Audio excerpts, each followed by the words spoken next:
대통령의 불소추권에도 반하는 건데 이거에 기초해서 나중에 보시면 헌재 탄핵소추 의결까지 쭉 이어집니다. 그 당시 검찰이 이렇게 했으면 검찰을 좀 자제시켜야 법무부 장관은 사퇴를 해버리죠. 그냥 당시 이미 판이 넘어간 상황이었습니다. 그리고 이제 국회에서는 더 심했죠. 저 더러운 잠이라고 그 누드화에다가 대통령 사진 합성해서 보저하게 전시를 해놔도 아마 요 앞에서 전시되겠죠. 이래도 전혀 이제 문제가 없을 정도의 상황이었습니다. 당시 뭐 더불어민주당 지지자들은 다 엄청나게 이제 지지를 했겠죠. 결국 그렇게 해서 탄핵소추안이 가결이 됐습니다. 어마어마한 찬성표를 받고 가결이 됐고 그랬죠. 그런데 당시에 이제 탄핵소추가 부당하다는 건 두말할 나위 없는데 다시 조사도 없이 2016년 12월 3일 탄핵소추안이 의결된 이제 국회에 올라간 이후에 9일날, 6일 만에 이제 의결이 됐거든요. 그러니까 전혀 조사 없이 의결이 됐고 때문에 첨부 자료 당시에 탄핵소추안에 21개가 붙었는데 그 중에 15개가 언론기사였습니다. 언론기사였고. 그러니까 결국 이제 언론기사와 검찰의 공소장 그거에 의해서 탄핵소추안이 이제 의결이 된 거죠. 근데 이제 우리나라 헌법에는 탄핵소추를 하려면 헌법이나 법률에 위반을 해야 됩니다. 그런데 그래서 당연히 조사가 필요한데 그런 조사가 전혀 없었던 거죠. 반면에 이거는 이제 어제인가 그제 기사입니다. 지금 이제 트럼프 대통령이 하원에서 탄핵소추안이 의결이 됐는데 그 절차를 보시면 하원에서 이제 공개 청문회하고 탄핵조사 보고서 의결하고 이런 절차를 다 거치거든요. 이 이전에 이제 닉슨 대통령 탄핵 당시에도 하원에서 1년, 상원에서 6개월, 1년 6개월간 조사를 하고 이런 조사를 거치는 게 기본입니다. 탄핵을 하든 말. 그런데 이제 우리나라 국회에서는 그런 조사 과정이 전혀 없었죠. 그래서 대보윤 변호사라고 당시 국회에서 공보관으로 바로 이제 공보관으로 언론 대응을 했던 분입니다. 이 변호사신데 이분이 이제 박근혜 대통령 탄핵 직후에 나오셔서 이제 양심 선언했죠. 당시에 전혀 이제 근거가 없는 이제 탄핵소추 의결서에 대해서 비판을 하셨습니다. 부실했다 탄핵소추 의결서가. 그래서 원래 이렇게 부실한 탄핵소추 의결서면 그 헌재에서 각하를 하고 국회로 돌려보냈어야 됐는데 그렇게 하지 않았다라는 것이거든요. 그리고 당시에 정치적으로 대통령이 아무것도 하지 않고 당했다라는 말씀도 많이 하시는데 실제 대통령이 당시 사태를 수습하기 위해서 되게 많은 노력을 했었습니다. 당시 헌법 개정 제안을 했고 3차례에 걸쳐서 대국민 담화를 했었습니다. 그리고 검찰조사, 특검조사 수용하겠다고 했는데 사실 특검조사 억지로 서서 이루어지지 못했고요. 그리고 김정준 카드도 내세웠고 무산되자 국회 그 총리를 추천해주면 내치를 정권을 주겠다라고까지 했었습니다. 그게 안 되자 4월 퇴진하고 6월 대선 치를 수 있게 협조하겠다라고까지 했었습니다. 이 수많은 협조를 했었는데도 불구하고 이미 당시 더불어민주당에서는 탄핵으로 가려고 작정을 하고 있었기 때문에 이런 노력들이 의미가 없었죠. 결국 그렇게 해서 국회에서 탄핵소추안이 가결이 됐습니다. 탄핵소추안이 가결이 되고 문제는 그 이후에도 특검이 끊임없이 이제 언론 플레이를 하는 거예요. 사실 결국 탄핵 과정까지 탄핵소추안이 의결된 데까지 이제 언론에 루머가 오고 보도 이런 게 결정적인 영향을 미쳤는데 그 이후에도 이제 특검이 매일같이 일일 정례 브리핑을 하니까 사실 대통령이나 대통령 대리인단이 하는 얘기들이 언론에 전혀 반영이 안 됐죠. 그런 상태에서 박한철 소장은 3월 13일까지 결론내야 된다. 실제 탄핵 심판 과정이 석 달밖에 안 걸렸습니다. 이렇게 중차대한 재판이고 기록도 방대한 사건을 석 달 만에 끝낸다는 건 사실 말이 안 되는데 이미 결론을 정해놓고 했었다고 볼 수밖에 없는 상황이죠. 그리고 이런 얘기를 했던 그 전날에 권성동 의원이 3월 11일께 아마 끝나지 않겠나 인터뷰를 하고 그렇게 해서 의사일락이 있지 않았냐 이런 논란도 사실 많이 있었습니다. 그리고 이 이후에 헌재에서 고영태 녹음 파일 이제 공개 검증 신청을 기각을 해버렸거든요.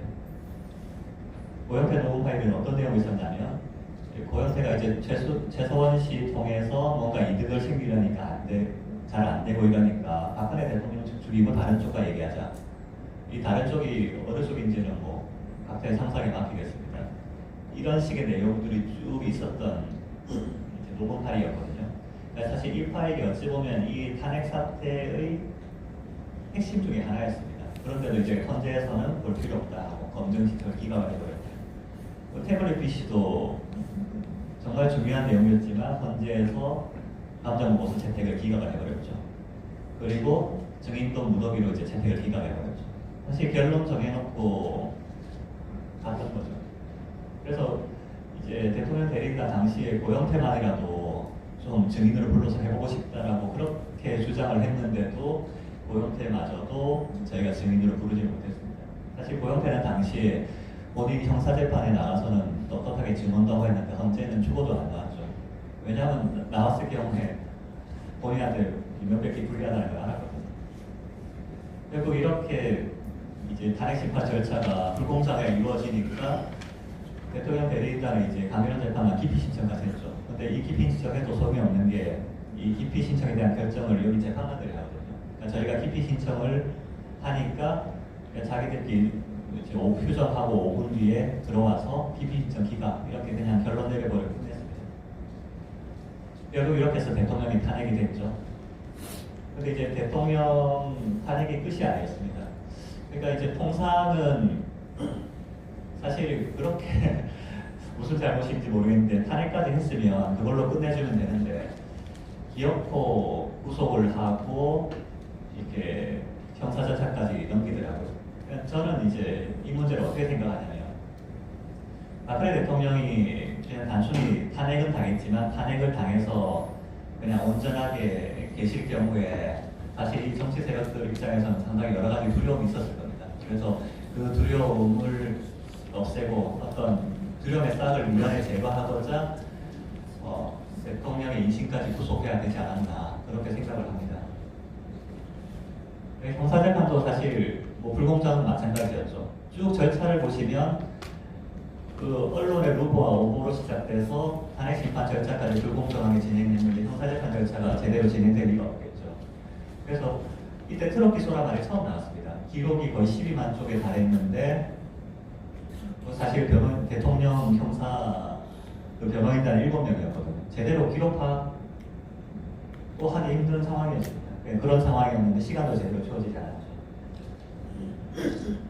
12만 페이지 기록을 채 볼 시간도 없이 이제 법원에서는 이 재판도 빨리 끝내려고 추사의 재판을 강행했습니다. 거기에 대해서 대통령 대리인들이 변호인이 여러 번 항의를 했지만 저저 이제 법원에서는 듣지를 않았죠.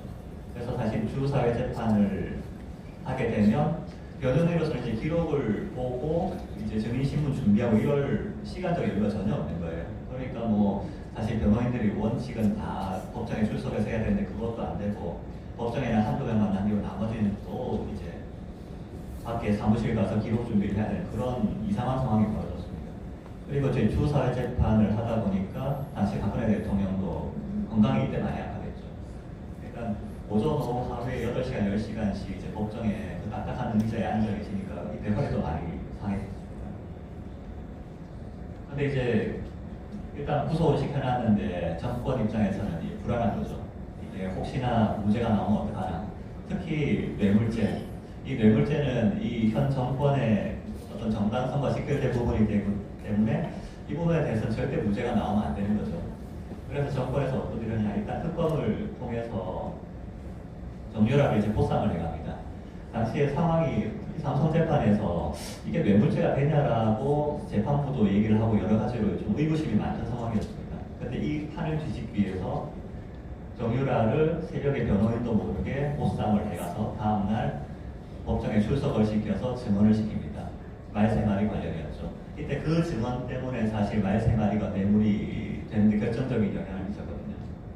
당시 정유라는 어떤 상황이었냐면 구속영장은 2번 쳤는데 2번 다 기각이 됐습니다. 근데 3번째 영장을 친다고 얘기를 했었는데 정유라가 나가서 증언을 한 이후에 지금까지 이제 영장을 안 쳤죠. 그러니까 아마 딜이 있었을 거라 강하게 추측은 되는데 또 되게 보신 게 결국 자기 엄마한테까지 해를 끼치는 증언을 다시 강요한 꼴이 됐거든요. 거기다가 이제 청와대에서는 그것도 불안한지 캐비넷 문건을 꺼내들었습니다. 사실 캐비넷에서 문건 나온다는 건 말이 안 되는 얘기거든요. 당시 조대한 마지막 청와대 민정수석도 얘기를 했는데 당시에 정권 이양되고 나서 2번, 3번 다 확인하고 절차 거치고 문서들은 다 파쇄하고 그렇게 했다고 합니다. 그런데 뭐 느닷없이 캐비넷에서 문건이 이렇게 문턱으로 나온다? 말이 안 되는 거죠. 이건 사실 누군가가 본인의 안위를 위해서 따로 카피를 해뒀던지 했다가 나중에 정권에 갖다 바치는 거예요. 그런데 이거를 공개적으로 꺼내 들고 대통령 형사재판에 바로 보내서 활용할 수 있겠죠. 이 재판부에 대한 명백한 압박이거든요. 그것뿐만 아니라 예고 없이 이루어진 세월호 특검 긴급 발표. 이 날짜가 중요한 게 2017년 10월 12일입니다. 대통령 추가 구속영장 발부되기 하루 전날이거든요. 영장이 안 나오면 대통령이 물러나니까 이게 좀 불안했던지 비서실장까지 직접 나와가지고 전가의 보도 세월호지 않습니까? 세월호 문건을 뭐 또 조작됐다 이런 식으로 긴급 발표하고 이제 압박을 했죠. 결국 그렇게 해서 추가 영장이 또 발부가 됐습니다. 이것도 사실 법리에 좀 안 맞는 건데 그러자 이제 대통령께서는 더 이상 이제 형사재판 하는 거 의미가 없겠다라고 해서 이때 변호인들 총사퇴하고 대통령께서도 이날 이후로 한 번도 재판에 안 나가고 계속 재판을 거부하고 계시죠. 이때 마지막으로 하셨던 말씀이 이제 정치보복은 저에게서 마침표가 찍어졌으면 한다. 모든 이번 사태의 역사적 책임과 멍에는 내가 질 테니 뭐 정치인들, 뭐 기업가들, 공무원들에 대해서는 뭐 선처를 바란다 이런 얘기를 하시고 그게 지금까지 이어지고 있는 겁니다. 그럼 이렇게 탄핵 사태가 말도 안 되게 진행되는데 이 사태의 최대 소유자는 누구냐? 문재인 대통령과 북한입니다. 문재인 대통령 당시 기억하시겠지만 2016년 저게 10월 16일장에 답니다. 당시에 송민춘 회고록 의혹으로 당시에 상당히 위태로운 상황이었죠. 근데 이 사태를 어떻게 극복했느냐? 드루킹이 증언을 하는데 이 사태 터지고 자기들이 3일 밤낮으로 댓글 작업을 해서 3일 만에 여론을 뒤집었다라는 얘기를 합니다. 근데 그것도 중요하지만 그것보다 더 중요한 거는 이날 이후로 일주일 뒤에 바로 태블릿 PC가 터집니다. JTBC에서. 그리고 사태가 탄핵 국면으로 넘어가면서 이 사태가 묻혀버렸죠. 그러니까 문재인 대통령 탄핵으로 해서 문재인 대통령은 죽을 걸 살아난 겁니다, 사실. 그리고 북한도 마찬가지였죠. 북한도 당시에 2016년 말에 밥 우드워드가 쓴 책에 보면 오바마가 대통령이 이제 북폭을 심도 깊게 검토를 했다고 합니다.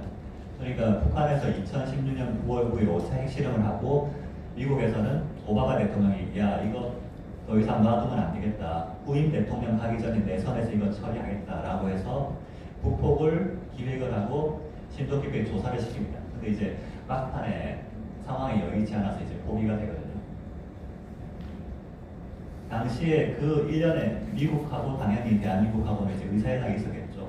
그 연속 석사에서 나온 얘기가 국군의 날 이 말씀입니다. 그러니까 10월 1일 국군의 날에 이제 북한 주민들, 군인들에게 이제 공개적으로 선언을 하거든요. 자유 대한민국으로 오라. 이 말은 사실 김정은 정권 더 이상 인정하지 않겠다. 본격적으로 세계 전쟁 벌이겠다는 얘기였습니다. 바로 요 한 달 전에는 이제 김정은 참수부대도 참석을 하고요. 그리고 그 당시에 나왔던 동아일보 기사에 보면 당시 탄핵 정국, 한참 탄핵 정국이었는데 박근혜 대통령 메시지는 오로지 북한이다. 사실 뭐 다른 데는 전혀 관심이 없다. 그러면서 새누리당 인사는 뭐 이제 북폭도 가능하니까 이런 것도 준비해라 라는 얘기를 했다. 이런 기사들이 다 나오거든요. 그러니까 당시 상황은 사실 탄핵 국면이 중요한 게 아니라 북한과의 정면전, 이제 그 체제 전쟁의 과정이었죠. 그런데 그때 미국이 막판에 북폭을 포기하고 탄핵 국면이 심화되면서 이 모든 게 어그러졌던 거죠. 그리고 사실 그 이후에는 이제 우리가 아시는 바와 같이 문재인 정권이 들어섰고 이 최대 수혜자는 결국 문재인 대통령과 북한이 되는 거죠. 이때 사태가 긍정적으로 흘러갔다면 아마 북한이 무너지고 뭐 새로운 세상이 왔을 겁니다. 근데 그게 아니에요. 그럼 이제 우리가 박근혜 정부 4년에 대해서 뭐 지금 뭐 부정적인 인식이 많으시겠지만 과연 그렇게 잘못한 정권이었냐?